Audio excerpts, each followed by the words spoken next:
கோலாலம்பூரில் பேருந்து நிறுத்தங்களை அமைக்கவும் மேம்படுத்தவும் கோலாலம்பூர் மாநகர் மன்றமான DBKL-க்கு போக்குவரத்து அமைச்சு கூடுதலாக 1.5 மில்லியன் ரிங்கெட் நிதியை ஒதுக்கியுள்ளது.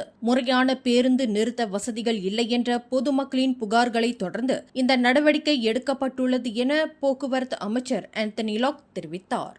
சிகாம்புட் உத்தரா ரயில் நிலைய தொடக்க விழாவில் பேசிய ஆந்தனி லாக், நகரவாசிகள் சாலையோரங்களில் காத்திருக்கும் நிலையை மாற்றவே இந்த நிதி என்றார். ஒரு பேருந்து நிறுத்தத்திற்கு 15,000 முதல் 30,000 வரை செலவாகும் என மதிப்பிடப்பட்டுள்ளது. இந்த நிதி மூலம் 100 பேருந்து நிறுத்தங்கள் மேம்படுத்தப்படும். பினாங்கு மாநிலத்தை விட வேகமாக அடுத்த 3 மாதங்களுக்குள் இந்த திட்டத்தை DBKL முடிக்கும் என எதிர்பார்ப்பதாக அமைச்சர் குறிப்பிட்டார். மேலும் செய்திகளை தெரிந்து கொள்ள கீழே இருக்கும் பெல் பட்டனை அழுத்துங்கள்.